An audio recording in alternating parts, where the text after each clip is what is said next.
My name is Sienna, and I'm 28. Christmas morning, I watched my sister unwrap a brand new BMW with a giant red bow while I got $2 socks with the price tag still attached. My mother laughed and said, "Be humble. Each one receives what they deserve."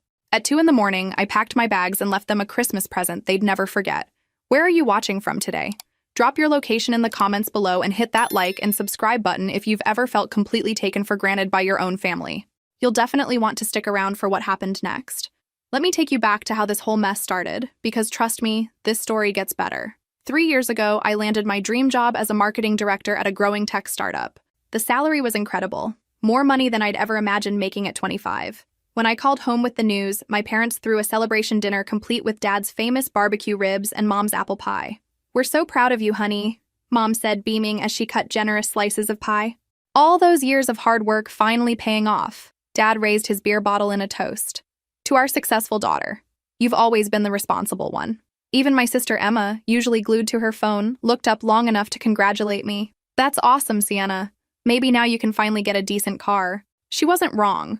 I'd been driving the same Honda Civic since college. A reliable little car, but with 150,000 miles and a passenger door that stuck in winter. I'd been dreaming of upgrading for years. But then came the conversation that would change everything. "Honey," Mom started as we cleared the dishes, her voice taking on that careful tone I'd learned to recognize. "Now that you're doing so well financially, we were hoping you might be able to help us with something temporary." The restaurant business had been hit hard during the pandemic, Dad explained. They'd fallen behind on the mortgage payments and were facing some serious late fees. "Just until we get back on our feet," he promised. "Maybe 6 months at most." I didn't hesitate. These were my parents. The people who'd raised me, put me through college, supported my dreams. Of course I'd help them through a rough patch. That's what family does, right? "How much do you need?" I asked. "Well, the mortgage payment is $1,400 a month," Mom said. "If you could help with that temporarily, we could catch up on the back payments with the restaurant income." $1,400. It was a chunk of my new salary, but definitely manageable. I set up an automatic transfer that very week. Problem solved, family crisis averted. Except it wasn't temporary. 6 months came and went with no mention of resuming the payments themselves. A year passed, then 2 years, then 3. The temporary help had quietly become permanent, and somehow nobody ever brought up the fact that I was still paying their mortgage. Meanwhile, the restaurant seemed to be doing fine. Dad bought new equipment for the kitchen. Mom redecorated the dining room. They talked about business being good, customers returning, profits increasing, but the automatic transfer kept going out every month like clockwork. And here's the thing nobody mentioned. I wasn't just paying their mortgage. I was paying my own mortgage too. 2 mortgage payments every month, plus my own bills, plus the occasional emergency request when Dad needed dental work or Mom's car needed repairs. Do you know what it's like to live on half your salary while everyone around you thinks you're financially comfortable? Because I sure learned. Living on half my income while paying 2 mortgages wasn't exactly the glamorous lifestyle you'd expect from a successful marketing director. While my coworkers talked about weekend trips to wine country and their latest shopping sprees, I was calculating whether I could afford groceries and gas for the week. The Honda Civic that Emma had joked about, still my faithful companion 3 years later. Every time I walked through a car dealership lot, which I did occasionally just to torture myself, I'd run the numbers in my head. Could I afford the monthly payment on something newer? Maybe if I stopped paying my parents' mortgage. But that conversation never seemed to come up at family dinners. Instead, I'd listen to updates about the restaurant's success. "Best quarter we've had in 5 years, Dad would announce proudly. "We're thinking about expanding the patio for next summer." Expanding the patio. With what money, I wondered, since they apparently couldn't afford their own mortgage payment. Meanwhile, my apartment remained furnished with the same college-era furniture I'd bought secondhand. My friends were buying houses, taking vacations, building their lives, and I was building their lives too. Apparently. Don't get me wrong, I love my family, but there's something particularly soul-crushing about watching your parents plan home improvements with money they don't have while you eat ramen noodles to stretch your grocery budget. The worst part? I'd started to feel guilty about wanting things for myself. When I caught myself browsing new cars online, I'd remember the automatic transfer going out next week and close the browser. When friends invited me on trips I couldn't afford, I'd make excuses about being busy with work. Emma, meanwhile, seemed to be thriving. Fresh out of college with a part-time retail job that barely covered her gas money, but somehow always dressed in new clothes, going to concerts, taking weekend trips with friends. Her Instagram was a constant stream of brunch photos and shopping hauls. "How does she afford all that?" I asked Mom during one of our weekly phone calls. Oh, you know Emma. She's always been good at finding deals. Plus, she's young and single. No real responsibilities yet. No real responsibilities. Unlike me, apparently, who'd somehow inherited the responsibility of keeping the family financially afloat. The breaking point almost came last spring when my air conditioning died during a heat wave. The repair estimate was $800. Money I didn't have because I'd just sent $1,400 to my parents and paid my own mortgage. I spent 3 days sweating in my apartment, working from home with fans blowing hot air around, before finally putting the repair on a credit card. Meanwhile, Dad posted pictures on Facebook of the new flat-screen TV they'd bought for the restaurant's bar area. I stared at that post for probably 10 minutes, doing mental math. New TV for the restaurant, probably $1,500. My air conditioning repair, $800 I had to put on credit. Something was very wrong with this picture. But every time I thought about bringing it up, about asking when they planned to resume their mortgage payments, Mom would mention how proud they were of my success, how grateful they were to have such a responsible daughter, how lucky they felt that I was doing so well and could help family when needed. The guilt was suffocating. Here I was, earning more money than I'd ever dreamed of, and I was complaining about helping my parents keep their home? What kind of selfish daughter was I? So I kept quiet, kept sending the money, kept living like a broke college student while everyone around me prospered. Christmas was coming, and like every year, I'd saved up to buy nice presents for everyone. It was my one splurge, making sure my family had a beautiful Christmas, even if it meant eating peanut butter sandwiches for lunch the rest of January. I had no idea that this Christmas would finally show me exactly what my family thought I deserved in return. Christmas Eve found me driving to my parents' house with the trunk full of carefully chosen gifts, my bank account considerably lighter, and that familiar mix of excitement and financial anxiety that had become my holiday tradition. I'd spent weeks finding the perfect presents. A cashmere scarf for Mom from her favorite boutique, $200 that made me wince but her face would light up. A leather messenger bag for Dad, handcrafted, genuine Italian leather, $150. For Emma, a complete skincare set from that expensive brand she'd been posting about on Instagram, another $120. Meanwhile, I'd wrapped their gifts in discount wrapping paper from the dollar store and hoped they wouldn't notice the difference. Because apparently, that's what paying 2 mortgages does to your gift wrapping budget. The house looked absolutely magical when I pulled into the driveway. Every window outlined in twinkling lights, a massive wreath on the front door, and what looked like a professional light display in the front yard. Dad had really gone all out this year. Sienna! Mom hugged me tight, wearing a gorgeous red dress I'd never seen before. Probably cost more than my last 3 outfits combined, but who's counting? We're so excited for tomorrow. Emma's been practically bouncing off the walls.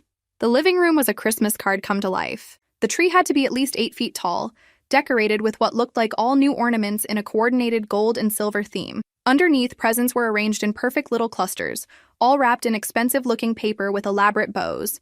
Everything screamed money. The kind of money my parents supposedly didn't have for their mortgage payments. Wow, I said, taking in the scene. You guys really outdid yourselves this year. Well, Dad said, pouring himself a generous glass of what looked like top-shelf whiskey. It's been a good year for the business. We wanted to make this Christmas special. A good year for the business, while I paid their mortgage. Interesting math there, Dad. Emma bounced down the stairs in designer pajamas, the kind that cost more than my monthly grocery budget. Sienna, did you see the garage? The garage? Dad's been working on something super secret out there for weeks. He won't let anyone look, but I heard him on the phone with a dealership yesterday talking about final paperwork and delivery dates. A dealership. My stomach dropped faster than my savings account balance. You didn't, I said to Dad, trying to keep my voice light. He grinned like a kid with a secret. Let's just say tomorrow's going to be very exciting for a certain young lady. Emma squealed and clapped her hands. I can't believe you might have actually done it. I smiled and nodded along, but inside, warning bells were ringing louder than Christmas carols. If they were buying Emma a car from a dealership, not some used beater, where exactly was that money coming from? The same parents who needed me to cover their mortgage were making major purchases? That night, lying in my childhood bedroom that hadn't been redecorated since high school, I stared at the ceiling and tried to make sense of the numbers. New Christmas decorations, expensive wrapping paper, Mom's new dress, Dad's top-shelf liquor, and now possibly a car for Emma. Either business was a lot better than they were letting on, or they'd gotten so comfortable with my mortgage payments that they'd forgotten those payments were supposed to be temporary. I kept telling myself there had to be an explanation. Maybe they'd gotten a loan. Maybe they'd saved up from the restaurant profits. Maybe the car wasn't as expensive as I was imagining. But deep down, I knew. Deep down, I knew exactly what was happening. and it was going to hurt worse than I could imagine. Christmas morning arrived with the smell of cinnamon rolls and coffee, our family tradition since I was little. We gathered around the tree in our pajamas, Mom and Dad looking relaxed and happy, Emma practically vibrating with excitement, and me trying to shake the feeling of impending doom. Emma opened her gifts first, as always. Each present brought squeals of delight. Designer handbags, jewelry, electronics, clothes with tags from stores I window shopped but couldn't afford. Then Dad stood up with that theatrical grin I'd seen the night before. "Emma," he said, dangling car keys with a shiny BMW keychain, "there's one more gift, but it's not under the tree." The scream Emma let out could have shattered windows. Emma's reaction to those car keys was something between a banshee wail and a lottery winner's celebration. She burst into tears, the happy kind, and launched herself at both parents like she'd just discovered she was the long-lost princess of some wealthy kingdom. "Are you serious right now?" she sobbed into Dad's shoulder. "Are you actually serious?" "Go look," Mom laughed, wiping her own emotional tears. We all trooped out to the garage, where Dad had somehow managed to hide a gleaming white BMW with an enormous red bow stretched across the windshield. Not a used BMW, not a modest, practical BMW. A brand new, fresh off the lot, still has that new car smell BMW. I did some quick mental math while Emma had what can only be described as a religious experience touching her new car. A new BMW? We're talking $40,000, maybe $50,000, possibly more depending on the options. "This is from both of us," Mom said, her arm around Emma's shoulders. "You've been so responsible lately, so mature. We're proud of you. Responsible. Mature." Emma, who still lived at home rent-free, whose idea of a major expense was a $30 dinner, who'd never once offered to help with any family financial obligations, that Emma was responsible and mature. Meanwhile, I'd been paying half their bills for 3 years and got called responsible when I managed to help out during their temporary crisis. The cognitive dissonance was making my head spin. "How much did this cost?" I asked, trying to sound casual and probably failing. "Don't worry about that," Dad said with a wave of his hand. "That's not important. What's important is seeing our little girl happy. Not important. A car that cost more than most people's annual salary was not important, but my $1,400 monthly contribution to their mortgage was essential to their survival. Make it make sense." "No, really, I'll wait." Emma was now sitting in the driver's seat, adjusting mirrors and taking selfies. "This is literally the best day of my entire life," she announced. "I can't believe you guys did this." "We've been planning it for months," Mom said proudly. "Saving up, researching, finding the perfect one. Saving up. For months. While I paid their mortgage thinking they were financially struggling, I stood there in the garage surrounded by my family's joy and celebration and felt something cold and heavy settle in my chest. Not anger yet. That would come later. This was something worse. This was the slow, dawning realization that I'd been played. "Sienna," Dad called, "your gifts are still under the tree. Don't want to forget about those." Right. My gifts. Plural. Which was optimistic. Back inside, I settled cross-legged by the tree while Emma continued gushing about her car in the background. There were 3 packages with my name on them, much smaller than Emma's pile, but wrapped in the same expensive paper. I opened the largest one first. Inside was a picture frame, generic, plastic, still in its original packaging with a clearance sticker showing it had been marked down from $12 to $4.99. The kind of thing you grab at the last minute when you realize you forgot someone. "For your apartment," Mom said brightly. "I thought you could use something nice to display your photos." Something nice. A $5 clearance frame was something nice for the daughter who'd been sending them over $50,000 in mortgage payments. The second package contained a candle. Vanilla scented, also clearly from the clearance section, with multiple markdown stickers creating a little price history timeline. Original price, $15. Final price, $3.49. "For ambiance," Dad added helpfully. The third gift was where things got really special. I unwrapped it slowly, already knowing this wasn't going to redeem the situation. Inside was a pair of socks, plain white athletic socks, with the original price tag still attached in the corner where they thought I wouldn't notice it. $2.99. I held up the socks, the price tag catching the morning light like a little beacon of thoughtfulness. My family had just given my sister a car worth more than my annual salary, and they'd gotten me clearance socks without even bothering to remove the evidence of how little they'd spent.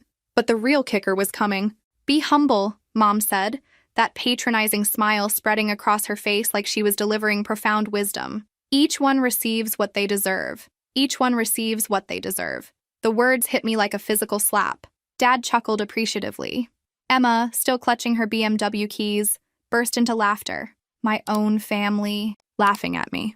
On Christmas morning, after 3 years of me keeping their house out of foreclosure, I sat there holding $2 socks with the price tag still on, listening to my family laugh at the idea that this was what I deserved, and something inside me just snapped. I didn't say anything in that moment. What could I say? Hey, remember how I've been paying your mortgage for 3 years while you saved up for Emma's luxury car? Somehow that felt like it would ruin the festive Christmas mood they were all enjoying at my expense. Instead, I smiled. Thanks. These will be perfect. The rest of Christmas Day passed in a blur of forced conversation and fake enthusiasm. Emma couldn't stop talking about her car, the leather seats, the sound system, her plans for road trips. Mom and Dad basked in the glow of their generous gift-giving, accepting congratulations from relatives who called throughout the day. We just wanted to do something special for Emma, I heard Mom telling Aunt Karen on the phone. She's been working so hard and she deserves something nice. Working so hard at her part-time retail job that barely covered her shopping budget. While I worked full-time and sent half my paycheck home every month, I excused myself to help with dinner preparations, mostly so I could have a few minutes alone in the kitchen to process what had just happened. But every time I thought I had my emotions under control, I'd hear Emma squealing about her car in the next room, or see Dad's satisfied expression as he accepted praise for his parenting skills. That evening, I lay in bed staring at the ceiling, my mind racing. For 3 years, I'd been telling myself that my family appreciated my sacrifice, that they understood what I was giving up to help them, that this was temporary and things would eventually go back to normal.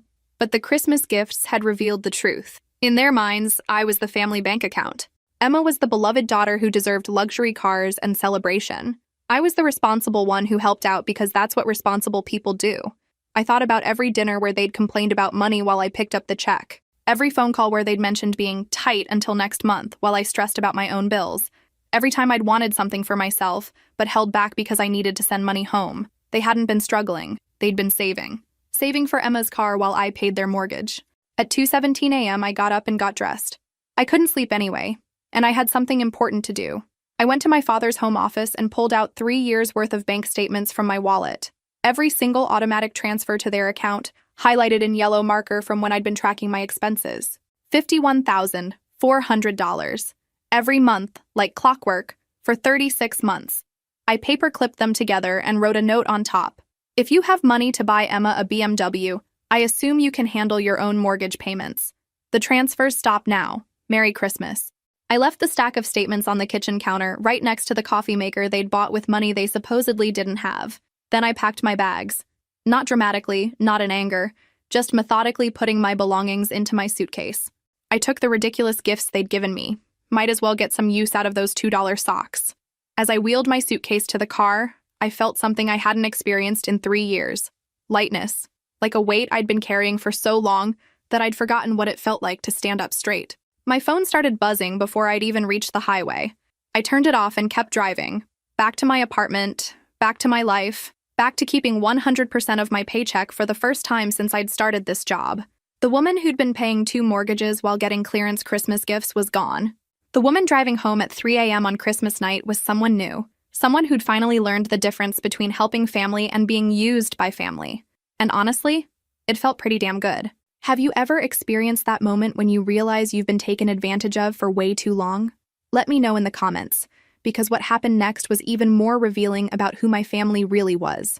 My phone had 37 missed calls by the time I turned it back on Christmas afternoon. 37. Either someone had died or my family had discovered my little gift under the coffee maker.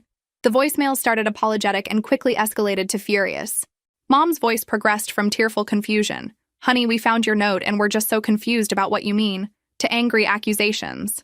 "Sienna, this is completely uncalled for and frankly embarrassing," to what sounded like genuine panic. "Please call us back. We need to discuss this like adults." Dad's messages were more controlled but somehow more condescending. He acknowledged that maybe they should have been more thoughtful about the gift disparity, but emphasized that my reaction was disproportionate and concerning. Classic Dad, making my response to their behavior the real problem. But it was Emma's messages that really showed me who my family was. "Sienna, what the hell is wrong with you? Do you know what you've done to Mom and Dad? They're freaking out. Just because you're jealous of my car doesn't mean you can destroy Christmas. This is so incredibly selfish, I can't even believe it. Call me back right now. Jealous of her car? Selfish. Me, the person who'd been bankrolling their lifestyle for 3 years while living like a broke college student. The texts were even more enlightening. Dad, we need to talk immediately. This tantrum needs to stop. Mom, I don't understand where this anger is coming from. After everything we've done for you. Emma, you've ruined everything. I hope you're happy. Emma again. Mom's been crying all day. Dad can't eat. Great job breaking up the family over money. And my personal favorite? Emma, we all know you make good money. Why are you being so stingy about helping family? Stingy. About $51,000 that I'd sent them while paying my own mortgage and living on ramen noodles. I spent Boxing Day in my apartment, ignoring the constant stream of calls and messages, and doing something I hadn't done in 3 years, planning what to do with my money. First stop, the car dealership. Do you know what it's like to walk into a showroom when you can actually afford what you're looking at? When you're not doing mental gymnastics about mortgage payments and family obligations? It's intoxicating. I didn't go crazy. I'm not my family after all. But I bought myself a reliable, comfortable car with working air conditioning and doors that actually opened. Nothing fancy, but mine. Paid for with money I'd earned and kept for myself. The salesman was congratulating me on my purchase when my phone rang. Mom again. Sienna, please pick up. We've been trying to reach you for 2 days. We need to talk about this misunderstanding. Misunderstanding. That's what we were calling 3 years of financial manipulation now. I let it go to voicemail and drove my new car home. Windows down, music up, feeling more like myself than I had in years. The messages kept coming. Family friends calling to check on me and express concern about my sudden change in behavior. Relatives I barely spoke to suddenly worried about my mental health and family relationships. Apparently, my parents had launched a full public relations campaign, painting themselves as the victims of their ungrateful daughter's inexplicable cruelty. The narrative was simple. Sienna had a good job and was being selfish about helping family during difficult times. What they didn't mention in their sob story was the BMW, or the 3 years of mortgage payments, or the fact that their difficult times had apparently been profitable enough for major purchases. A week after Christmas, Emma showed up at my apartment complex. I saw her through my window, standing by the building entrance, looking smaller and less polished than usual. She'd been there for over an hour when I finally went downstairs. Your phone's been going straight to voicemail, she said. I blocked your numbers. She flinched. Sienna, we need to talk. This has gone too far. Has it? Because from where I'm sitting, I just stopped enabling your family's financial irresponsibility. That seems like exactly far enough. Mom and Dad are devastated. They can't understand why you're so angry. I almost laughed. They can't understand why I'm angry that they bought you a $50,000 car while I've been paying their mortgage for 3 years. Emma's face went pale. They told me the car was a graduation gift they'd been saving for. With what money, Emma? They've been taking $1,400 from me every month for 36 months. Where did they get BMW money? She opened her mouth, then closed it, then opened it again. I didn't know about the mortgage payments. Of course you didn't, because you never asked where the money came from. You just enjoyed the benefits. That's when Emma started crying, not the dramatic tears she used for manipulation, genuine, ugly, confused crying. I really didn't know, she whispered. I swear I didn't realize you were paying for anything. Maybe she didn't. Maybe my parents had kept her in the dark about their financial arrangements with me. Or maybe she just hadn't wanted to look too closely at why her parents could afford to buy her expensive gifts, while claiming they needed help with basic expenses. Either way, the damage was done. Emma stood there crying in my apartment lobby, and for a moment, I felt sorry for her. She was 24, had been sheltered and spoiled her entire life, and was just now realizing that her princess lifestyle had been funded by her sister's sacrifice. What do you want me to do, Emma? I don't know, she sobbed. Come home. Talk to them. Work this out. We're family. We're family. The magic phrase that was supposed to make everything okay. The same phrase that had kept me sending money for 3 years while they treated me like hired help. Emma, do you know what I gave up to pay their mortgage? She shook her head, still crying. I've been eating peanut butter sandwiches for lunch and shopping at thrift stores for 3 years. I've turned down vacations with friends, dates, opportunities to build my own life because I was supporting theirs. I've been living like a broke college student while making 6 figures because I thought my family needed help. But they did need help. The restaurant was struggling. The restaurant was struggling 3 years ago. What's their excuse for the last 2 years? Or for this year when they had BMW money? Emma didn't have an answer for that. Look, I said, feeling suddenly exhausted. I don't hate you. I don't even hate Mom and Dad. But I'm not going back to being the family ATM. I'm not going back to sacrificing my future so everyone else can live comfortably. What if we paid you back? I almost laughed. With what money? You work part-time retail. Mom and Dad just spent 50 grand on your car. We could sell the car. Could you, Emma? Could you really give up your BMW and go back to taking the bus? Her silence was answer enough. That's what I thought. I went back upstairs, leaving Emma in the lobby. Through my window, I watched her sit on the bench outside for another hour before finally calling someone to pick her up. Over the next few weeks, the family pressure campaign intensified. Relatives called to tell me I was being unreasonable. Family friends expressed disappointment in my behavior. Even my grandmother got involved, using her age and fragile health as emotional leverage. Sienna, dear, family is all we have in this world. Don't let pride destroy what's most important. Pride. Wanting basic respect from people I'd been financially supporting was pride. But here's the thing about cutting off toxic people. Even when they're family, even when everyone tells you you're wrong, your life gets better almost immediately. With no mortgage payment going out to my parents, I suddenly had money, real money. Money for emergencies, for fun, for building the life I'd been putting on hold for 3 years. I bought furniture for my apartment. Actual grown-up furniture, not the secondhand college stuff I'd been making do with. I went grocery shopping without calculating every purchase.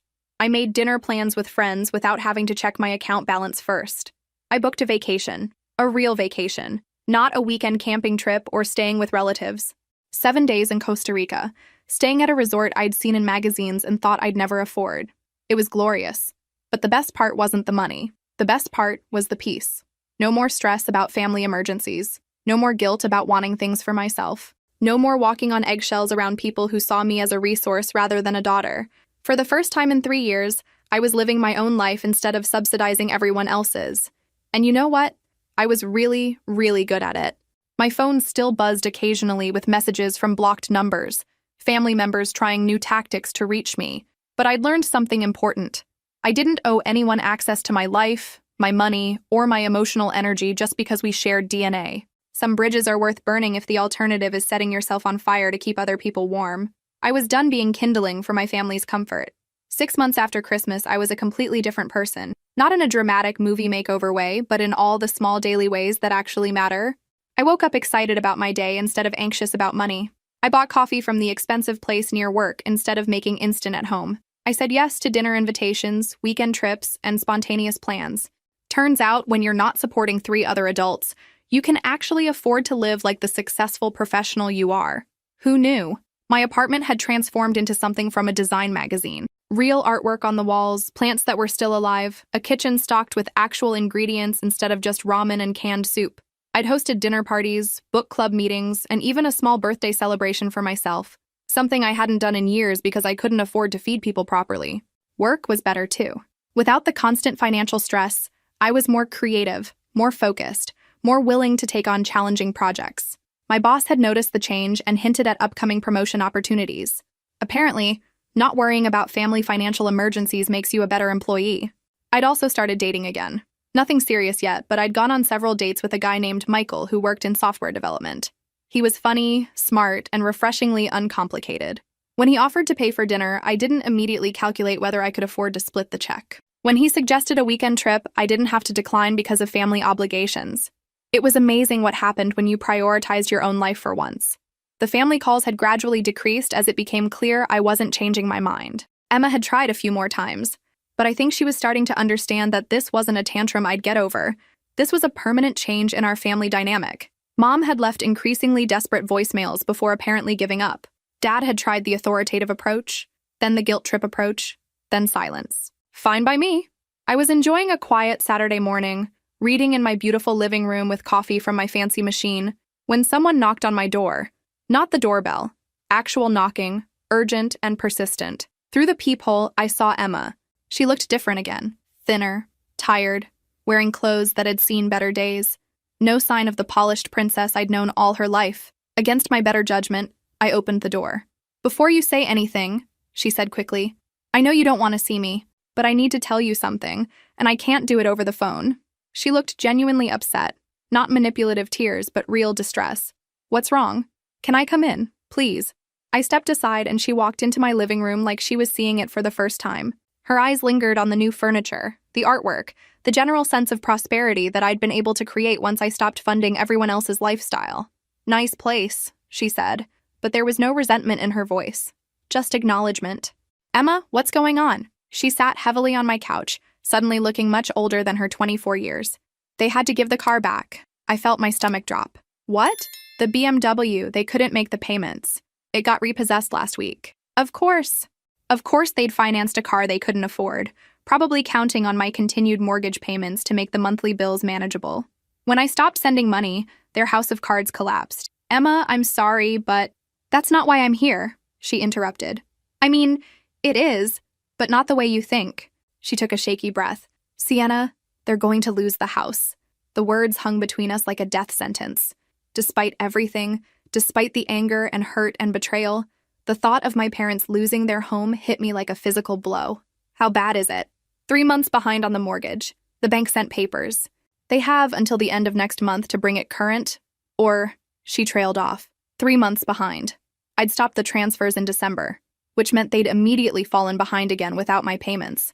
They hadn't gotten back on their feet financially. They'd just been using my money to stay afloat while spending their own income on luxury items. What's their plan? Emma looked at me like I'd asked her to explain quantum physics. Their plan? Sienna, you are their plan. You were always their plan. The honesty of it was breathtaking. I hadn't been helping family through a rough patch.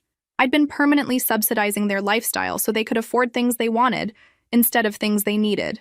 And what's your plan to help them, Emma? My plan? She seemed genuinely confused by the question. I don't have any money. I lost my job 2 weeks ago.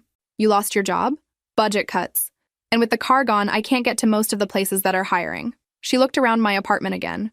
I've been staying with friends, but I can't do that forever. So Emma was unemployed and effectively homeless. My parents were facing foreclosure, and somehow this was all supposed to be my responsibility to fix. The audacity was almost impressive. What do you think will happen next? Drop your predictions in the comments below because this family's ability to create chaos was about to reach new heights. I sat there processing Emma's words while she waited expectantly for me to… What exactly? Write a check? Welcome them all into my apartment? Resume the financial support that had kept them afloat while they made terrible decisions? Emma, I said carefully, what do you think I should do about this situation? I think you should help your family, she said, like it was the most obvious thing in the world. Help how? Resume the mortgage payments. Just temporarily, until they figure something else out. Temporarily. The same word they'd used 3 years ago when this whole mess started. And how long is temporarily this time? Emma shifted uncomfortably. I don't know, a few months? Maybe a year? A year of me paying their mortgage while they figure out their finances? It's not like you can't afford it, she said, her voice taking on a defensive edge. You clearly have money now. She gestured around my apartment. There it was. The core belief that had driven this whole situation. Because I earned good money, my family felt entitled to it. Because I could afford to help, I was obligated to help, indefinitely, regardless of how they treated me or what I gave up in the process. Emma, do you know what this apartment looked like 6 months ago? She shook her head. Like a college dorm room. Secondhand furniture, no decorations, barely any food in the kitchen. I was living like I made minimum wage while sending you guys the difference. But that was your choice, was it? Because every time I tried toe talk about stopping the payments, you guys made me feel guilty for even thinking about it. Every family gathering, I heard about how tight money was, how much you appreciated my help, how family has to stick together. Emma was quiet for a moment. I really didn't know about the mortgage payments, she said finally. But you knew about everything else. You knew I never bought new clothes or went on trips or had nice things. You knew I was always careful about money while you spent freely. Did you ever wonder why? I thought you were just responsible. Responsible. The family code word for the one who sacrifices so everyone else can have what they want. Emma, your parents spent $50,000 on a car for you while I was eating peanut butter sandwiches for lunch because I was paying their mortgage. Does that sound reasonable to you? She started crying again. I know it sounds bad when you put it like that. It sounds bad because it is bad. It's not normal family behavior. It's financial abuse disguised as family loyalty. Financial abuse? Emma's voice rose. That's a little dramatic, don't you think? Is it? They manipulated me into giving them money under false pretenses. They made me feel guilty for wanting to stop. They used emotional manipulation to keep me paying while they used that money to buy luxury items. What would you call it? Emma was quiet for a long time, presumably trying to reframe the situation in a way that didn't make her family look like the bad guys. So you're just going to let them lose their house? She asked finally. Emma, I'm not letting them do anything. They made choices that led to this situation. They chose to finance a car they couldn't afford instead of getting their finances stable. They chose to rely on my income instead of living within their means. They chose to treat me like a bank account instead of a daughter. But there are parents. Yes, they are. And parents are supposed to support their children, not the other way around. Emma stood up abruptly, pacing my living room like a caged animal. So what am I supposed to do? Just watch everything fall apart? You could get a job.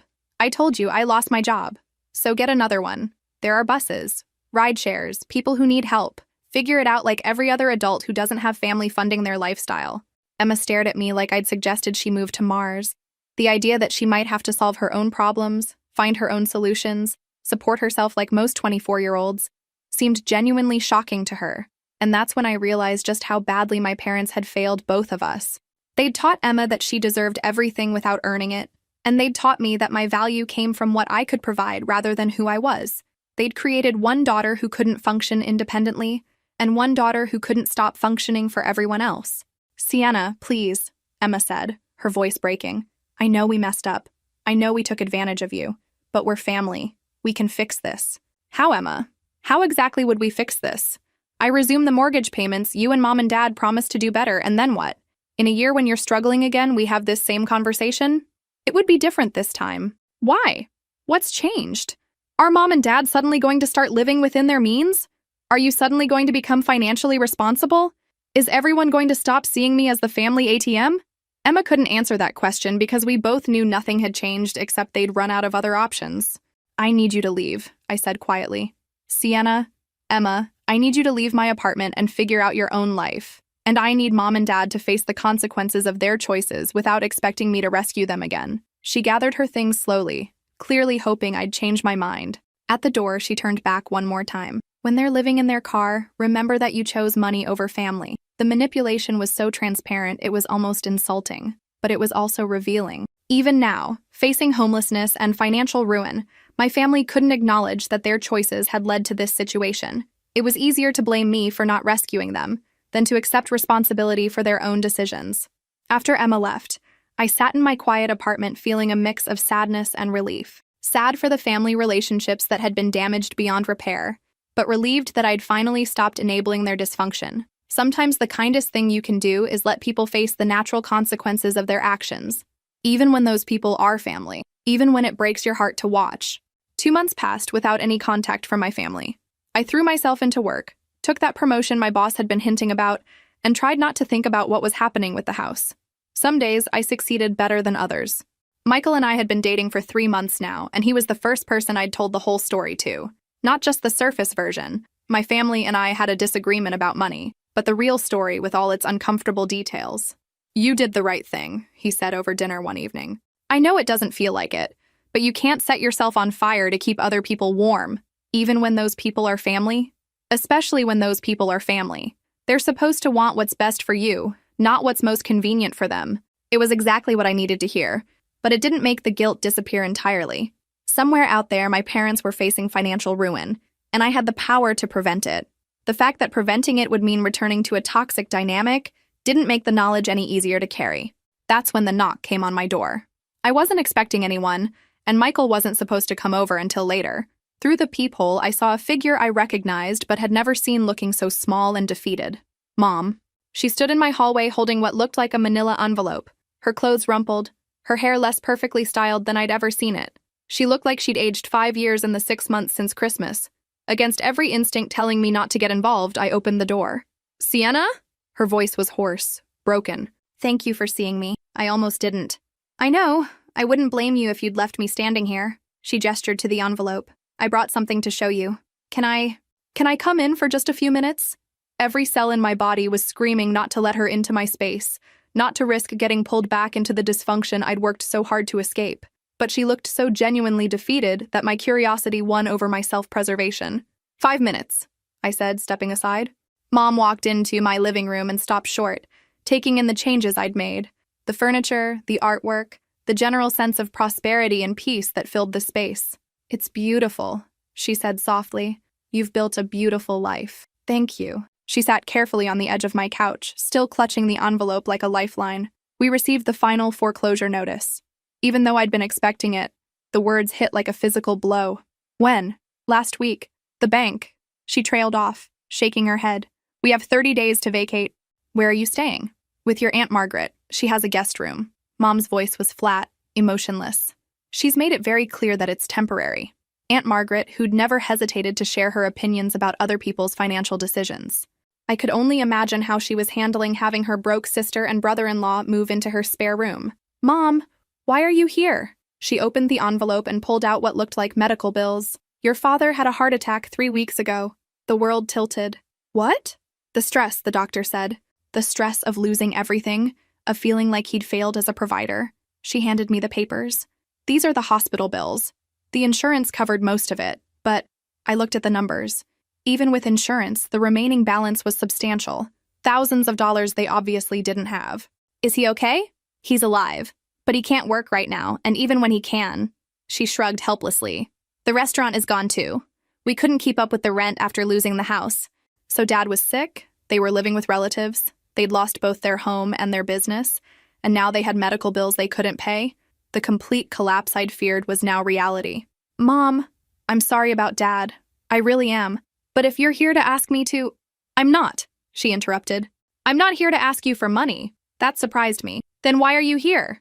Mom was quiet for a long moment, staring at her hands. I'm here to ask if you'll let us stay on your health insurance. Health insurance. Not money, not mortgage payments, not financial rescue, just health insurance. Your job has family coverage, right? We could pay you back for the difference in premiums. It would just be until we get back on our feet. I studied my mother's face, looking for signs of manipulation or emotional blackmail.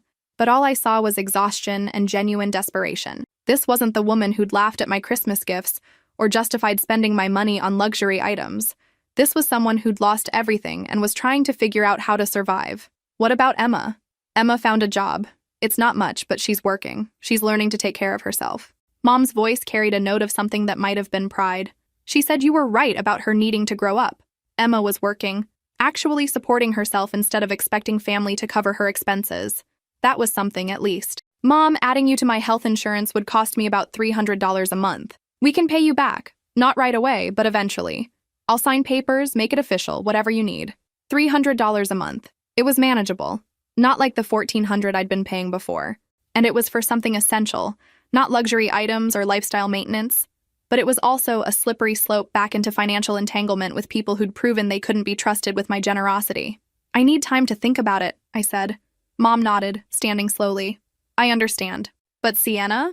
She paused at the door. I know we hurt you. I know we took advantage of your kindness and treated you unfairly. We were wrong about so many things. An acknowledgement, not a full apology, but an acknowledgement that they'd been wrong. It was more than I'd ever gotten before. I'll think about it, I repeated. After she left, I sat in my quiet apartment trying to process what had just happened. My family had lost everything. Their house, their business, their financial security. Dad was sick. They were living with relatives. And Mom was asking for the bare minimum to keep them from complete destitution. Part of me felt vindicated. They'd finally faced the consequences of their choices, learned that actions have outcomes, discovered what life was like without my financial support. But another part of me just felt sad. These were still my parents, whatever our history. And watching them lose everything, even when it was the result of their own decisions, wasn't as satisfying as I'd thought it would be. The question was, did helping them with health insurance mean I was being compassionate? Or did it mean I was getting sucked back into a cycle of enabling that would ultimately hurt us all? I had until tomorrow to decide. I spent the night staring at the ceiling, weighing options and consequences. Health insurance wasn't the same as mortgage payments. It was medical necessity, not lifestyle support. But it was also a monthly financial connection to people who'd proven they saw me as a resource rather than a daughter. By morning, I'd made my decision. I called Mom's cell phone. She answered on the first ring. I'll add you to my health insurance, I said without preamble. But there are conditions. Anything. What do you need? This is temporary. 6 months maximum. That gives you time to find your own coverage or get Dad healthy enough to work again. 6 months. Yes, that's reasonable. You pay me the difference in premiums every month. No exceptions, no sob stories about not having the money. If you can't pay, you find other coverage. I understand. And Mom? This doesn't change anything else between us. Adding you to my insurance doesn't mean I'm resuming financial support or rebuilding our relationship. It just means I'm not heartless enough to let you go without medical care. There was a long pause. I understand that too. One more thing. If you or Dad or Emma ever treats this like I owe you anything more, if any of you ever uses this generosity to guilt me into additional help, the coverage stops immediately. No warnings, no second chances. Sienna, Mom's voice was quiet. We understand. And thank you. This means more than you know. After I hung up, I called my HR department to add dependents to my health plan.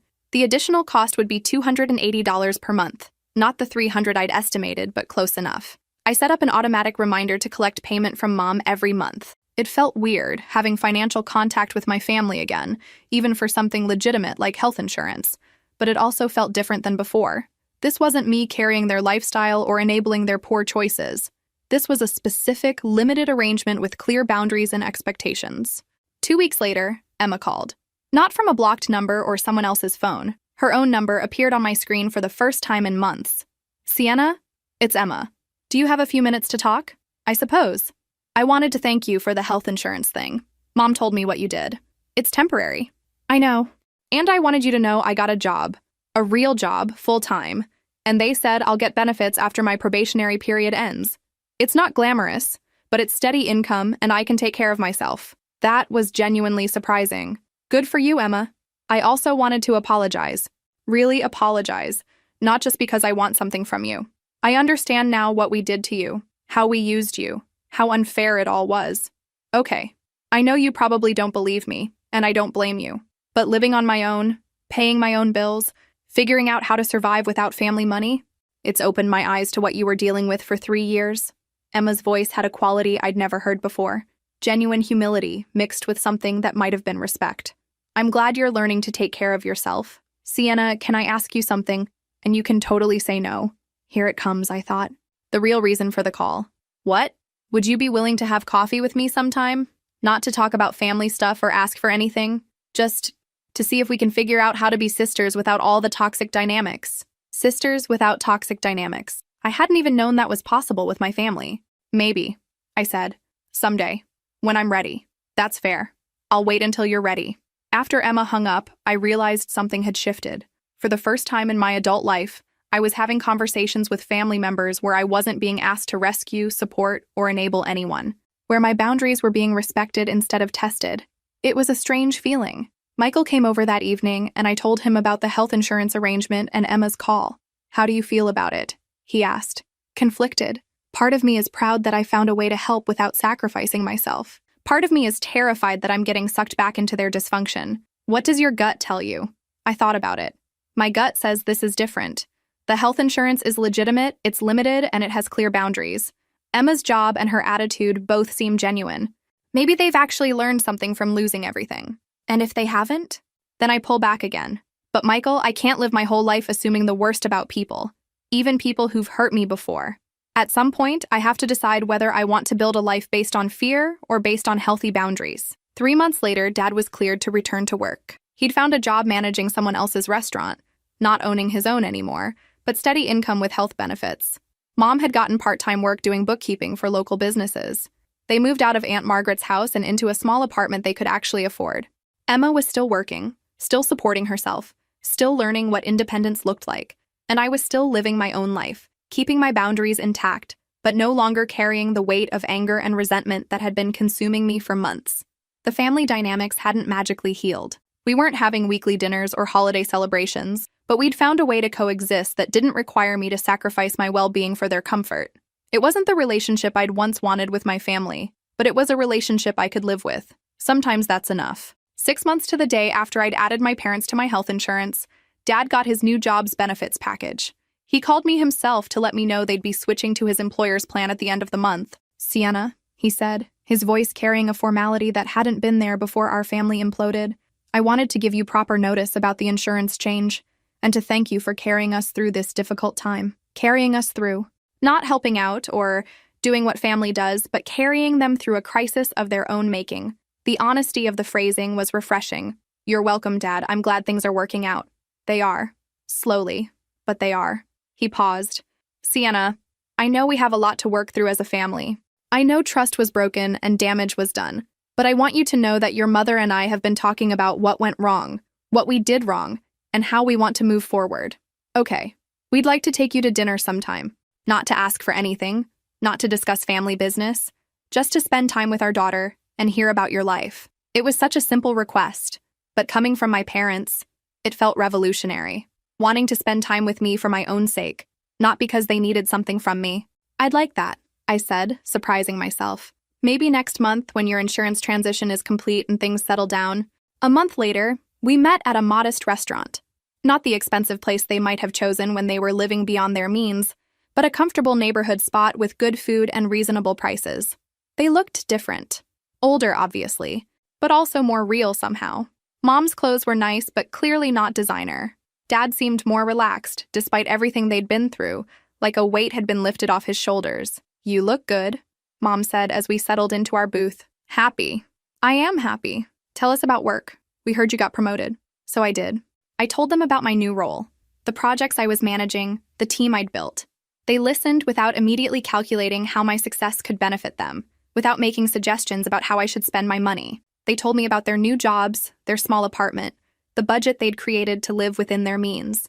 Dad talked about the relief of not owning a business, of having steady income without the constant stress of making payroll and managing overhead. "We were in over our heads for years," he admitted. "Too proud to downsize, too stubborn to admit we needed to change our lifestyle. It took losing everything to realize that we'd been building our lives on a foundation of borrowed money and borrowed time." "What's different now?" I asked. "Everything," Mom said.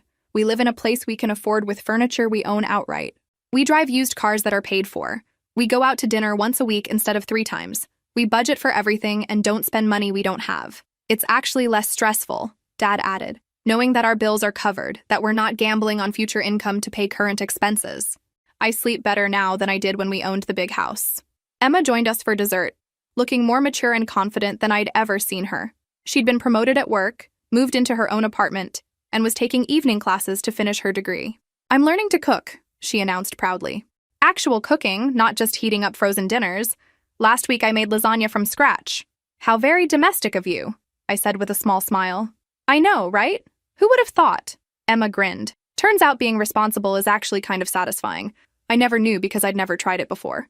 After dinner, as we walked to our cars, Mom pulled me aside. "Sienna, I need to say something I should have said months ago. I'm sorry.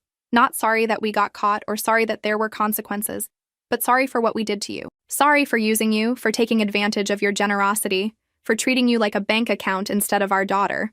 It was the apology I'd been waiting for without realizing it. "Thank you for saying that. I don't expect forgiveness. I don't expect things to go back to the way they were. But I hope someday we can build something new, something healthier." "I'd like that too," I said, meaning it. Driving home that night, I reflected on how far we'd all come. My parents had learned to live within their means and stopped seeing me as their financial safety net. Emma had discovered independence and self-reliance. And I had learned the difference between helping family and enabling dysfunction. We weren't the close, warm family I'd once imagined we could be. Too much damage had been done, too much trust broken, but we were something new. A family that respected boundaries, that valued independence, that didn't confuse love with financial obligation. A few weeks later, Emma and I had that coffee she'd asked about months earlier. We talked about books, movies, her job, my relationship with Michael. Normal sister stuff, without the underlying tension of financial dynamics or family drama. "Do you ever regret it?" she asked as we prepared to leave. "Walking away on Christmas? Forcing us all to face reality?" I thought about it seriously. "No. I regret that it took so long. I regret that it had to get so bad before I found my backbone. But I don't regret standing up for myself." "I'm glad you did," Emma said quietly. "We all needed to learn how to stand on our own feet. We just didn't know it at the time." As I drove home from coffee with Emma, I realized that the angry, resentful woman who'd packed her bags at 2 a.m. on Christmas morning was gone. In her place was someone stronger, clearer, more confident in her own worth. Someone who understood that love doesn't require sacrifice, that family doesn't mean accepting mistreatment, and that sometimes the most loving thing you can do is refuse to enable someone's dysfunction. I'd built a life I was proud of, relationships based on mutual respect, and a family dynamic that worked for everyone involved. It wasn't the fairy tale I'd once imagined, but it was real, honest, and sustainable. And for the first time in my adult life, I was living for myself while still caring about the people I loved. That Christmas morning 6 months ago, I'd thought I was losing my family, but I'd actually been saving us all. Sometimes the best gift you can give someone is letting them face the consequences of their choices, even when that someone is family, even when it breaks your heart to watch. If this story resonated with you, make sure to like and subscribe for more stories about finding your strength and building healthy boundaries. Remember, choosing yourself isn't selfish when the alternative is losing yourself entirely. Sometimes the most loving thing you can do is say no.